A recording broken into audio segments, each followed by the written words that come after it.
Hello friends, നമുക്ക് type സ്ക്രിപ്റ്റിലെ interface use ചെയ്ത് എങ്ങനെ ഒബ്ജക്റ്റ് ക്രിയേറ്റ് ചെയ്യാം എന്നാണ് നമ്മൾ ഈ വീഡിയോയിൽ പഠിക്കുന്നത്. അതിനായിട്ട് നമുക്ക് ആദ്യം ഒരു ഇൻ്റർഫേസ് ക്രിയേറ്റ് ചെയ്യാം. ഇവിടെ ഞാൻ ഇൻ്റർഫേസ് കാർ എന്ന് പറയുന്നു. എന്നിട്ട് ഇങ്ങനെ കർലി ബ്രാക്കറ്റ് ഇടുക. അതിനകത്ത് നമുക്ക് ആദ്യം ഏതൊക്കെയാണ് പ്രോപ്പർട്ടീസ് പറഞ്ഞു കൊടുക്കാം. ഇപ്പോൾ ഒരു കാറിനെ സംബന്ധിച്ച് പറയുകയാണെങ്കിൽ മെയ്ക്ക്, അത് ഇപ്പോൾ ടൊയോട്ട, ഫോർഡ്, അങ്ങനെയൊക്കെ അതൊരു സ്ട്രിങ് ആയിരിക്കും. സോ അതൊരു സ്ട്രിങ് പറയുന്നു. ദെൻ നമ്മൾ അടുത്ത പറയേണ്ടത് മോഡൽ, അതായത് കാറിൻ്റെ മോഡൽ കൊറോള, ഫിഗോ അങ്ങനെ ഏതെങ്കിലും, അപ്പോൾ അതും സ്ട്രിങ് ആയിട്ടായിരിക്കും പറയുക. പിന്നെ ലാസ്റ്റ് വൺ നമുക്ക് ഇയർ, ഏത് ഇയർ ആണെന്നുള്ളത്, അത് നമ്പർ ആയിരിക്കും. ഇപ്പോൾ 2000, 2002 അങ്ങനെയൊക്കെ. സോ ഇത്രയും കാര്യങ്ങളാണ് നമ്മൾ പറയേണ്ടത്. ഇനി നമുക്ക് ഇവിടെ ഒരു സെമിക്കോളൻ ഇട്ടത് ക്ലോസ് ചെയ്യും. അപ്പോൾ നമ്മുടെ ഇൻ്റർഫേസ് റെഡിയായി. ഇനി നമ്മൾക്ക് ചെയ്യേണ്ടത് ഇത്ര മാത്രമേ ഉള്ളൂ.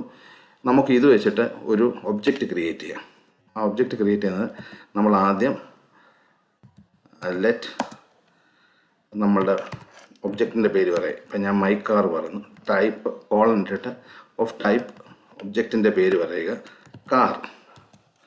ദെൻ നമ്മൾ ഒരു ഈക്വൽ ഇടുക, കർലി ബ്രാക്കറ്റ് ഇടുക, എന്നിട്ട് വാല്യൂസ് കൊടുക്കുക. ഇപ്പം ആദ്യം മെയ്ക്ക് ആണെങ്കിൽ മെയ്ക്ക് കോളൻ ഫോർഡ് എന്ന് കൊടുക്കും ഞാനിവിടെ. എനിക്ക് ഇഷ്ടമുള്ള കമ്പനികൾ ഏതാണ് അത് കൊടുക്കാം. ദെൻ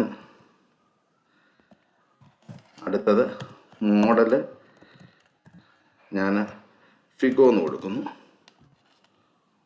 ദെൻ ഇയർ ഒരു 2015 കൊടുക്കുന്നു. സോ ഇതാണ് എൻ്റെ ഒബ്ജക്റ്റ്.